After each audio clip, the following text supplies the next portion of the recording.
desejando a você muita paz, muita saúde, que você possa hoje, nesse dia 4, hoje, quarta-feira, ser feliz. É importante, meus irmãos e minhas irmãs, que a gente tenha a felicidade do verdadeiro cristão. Aquele homem e aquela mulher que seguem a Jesus Cristo, pegam a sua cruz e vão atrás de Jesus. E é tão bom ser feliz com Jesus, porque quando nós estamos com Jesus, nós enxergamos a vida com outros olhos. As nossas dificuldades se tornam mais suaves, os nossos problemas se tornam mais fáceis de resolver, porque nós não vamos entrar em desespero, porque nós não vamos nos agoniar e não vamos nos desesperar. Porque Jesus disse, tenham fé, perseverem. E Jesus disse, eu venci o mundo, vocês também podem vencer. Mas para isso é preciso a oração, a dedicação e o amor a Cristo. E o evangelho de hoje, nesse dia 4, quarta-feira, é o evangelho de Marcos, capítulo 6, versículos de 1 a 6. Proclamação do evangelho de Jesus Cristo, segundo Marcos. Glória a vós, Senhor. Naquele tempo, Jesus foi a Nazaré, sua terra, e seus discípulos o acompanharam. Quando chegou o sábado, começou a ensinar na sinagoga. Muitos que o escutavam ficavam admirados e diziam, de onde recebeu ele tudo isso? Como conseguiu tanta sabedoria? E esses grandes milagres que são realizados por suas mãos? Este homem não é o carpinteiro, filho de Maria e irmão de Tiago, de José e de Judas e de Simão? Suas irmãs não moram aqui conosco? E ficaram escandalizados por causa dele. Jesus lhe dizia, um profeta só não é estimado em sua pátria, entre seus parentes e familiares. E ali não pôde fazer milagres algum. Apenas curou alguns doentes, impondo-lhe as mãos. E admirou-se com a falta de fé deles. Jesus percorria os povoados das redondezas, ensinando. Palavra da salvação. Glória a vós, Senhor. As pessoas reagiram com desconfiança e com o coração endurecido, incapaz de ver Deus agindo em Jesus. Trata-se de um alerta para o perigo da cegueira espiritual. Minha gente, quantas vezes nós estamos cegos espiritualmente? Quantos milagres, quantos acontecimentos, quantas coisas boas acontecem na nossa vida, no meio de nós e nossa família, no meio da sociedade. Quantos livramentos, quantos ensinamentos no Evangelho de nosso Senhor Jesus Cristo. Mas muitas vezes também nós estamos endurecidos como as pessoas aqui no Evangelho de hoje. Muitas vezes estamos arrumando desculpas para não participarmos da missa. Muitas vezes estamos arrumando desculpa para criticar a igreja. Estamos nos apropriando dos erros humanos, porque a igreja é feita de pessoas e as pessoas erram. É uma característica humana, é uma condição nossa humana errar. E nós estamos nos apegando a isso para criticar. Por quê? Porque eu quero justificar a minha falta, eu quero justificar a minha falta de participação nas missões, nas coisas de Deus, e eu arrumo uma desculpa. Eu me apego ao erro de alguém para poder dizer, está vendo? Eu não vou por causa disso, eu não ajudo por causa disso, eu não quero participar por causa desse aqui. São desculpas que nós usamos todos os dias para não carregar a nossa cruz e não irmos atrás de Jesus.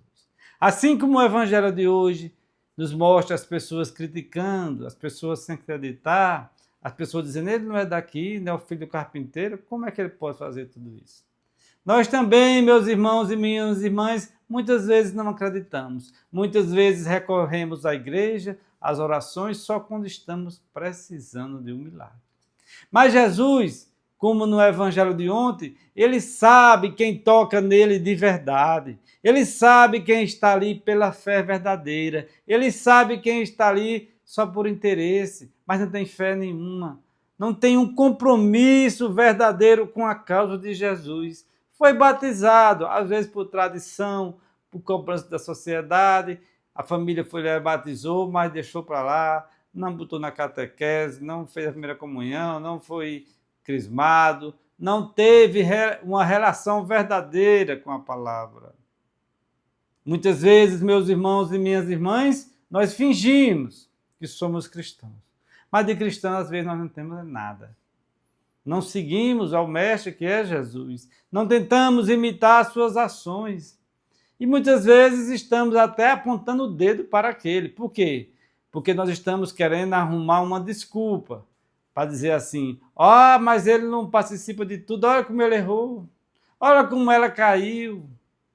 Meus irmãos e minhas irmãs, Deus sabe verdadeiramente as nossas intenções, Ele sabe verdadeiramente o que nós estamos querendo. Se é apenas um milagre repentino, mesmo sem merecermos, mesmo sem termos um compromisso verdadeiro, ou nós somos verdadeiros fiéis, verdadeiros seguidores de Cristo, que estamos ali não por interesse, mas porque amamos e queremos seguir o exemplo de Jesus. No evangelho de hoje, as pessoas, os fariseus, os mestres da lei, ficavam apontando o dedo para Jesus. E por isso ele não pôde realizar milagres ali na sua própria casa. Realizou poucas coisas. E quantas vezes, meus irmãos e minhas irmãs, na nossa própria família, em algumas famílias de vocês também, ficam desunidas, ficam criticando. Um pai contra o filho contra o pai, a mãe contra a filha contra a mãe. E aí as coisas não acontecem. Porque onde nós devemos verdadeiramente deixar Cristo entrar, em primeiro lugar, é na nossa casa, é na nossa igreja doméstica. Quando nós deixamos Cristo entrar em nossa casa, quando nós deixamos Cristo estar na nossa igreja doméstica, aí sim nós podemos sair para evangelizar outras casas, outras famílias. E aqui eu não estou dizendo que porque Cristo está em sua casa, você não vai ter desafios, você não vai ter problemas. Sim, mas quando nós estamos com Cristo, a nossa imagem, o nosso olhar é diferente. As nossas orações são diferentes, as nossas atitudes são diferentes. Agimos com misericórdia e com perdão. Por quê? Porque erramos, somos cheios de raiva, de ódio, e que nós deixamos florescer mais é aquilo que nós alimentamos mais. Porque nós precisamos, meus irmãos e minhas irmãs, estar focados sempre na oração, para nos tornarmos cada vez melhores. Mas tem dia que a gente cai, tem dia que a gente está com raiva, tem dia que a gente está enciumado, tem dia que a gente está sem obedecer a palavra de Deus. Essa é a nossa condição humana, mas precisamos de conversão todos os dias. E no evangelho de hoje, está dizendo o quê? Jesus saiu nas redondezas, nos povoados, nas vilas. Jesus escreveu e mudou a história da humanidade. E Jesus não se afastou mais de 300 quilômetros da sua casa, do local onde nasceu. É preciso, meus irmãos e minhas irmãs, também nós tomarmos o exemplo de Jesus para fazermos muito, para sermos diferentes, para fazer a diferença. Não é preciso a gente rodar o mundo todo, não. É só a gente agir onde a gente está. Nós construímos o reino de Deus onde nós estamos. Mas, principalmente, devemos construir o reino de Deus na nossa igreja doméstica. Deixe seu like, inscreva-se no canal, compartilhe esse vídeo, ative o sininho de notificações. Seja um dizimista em sua paróquia. Que Deus nos abençoe.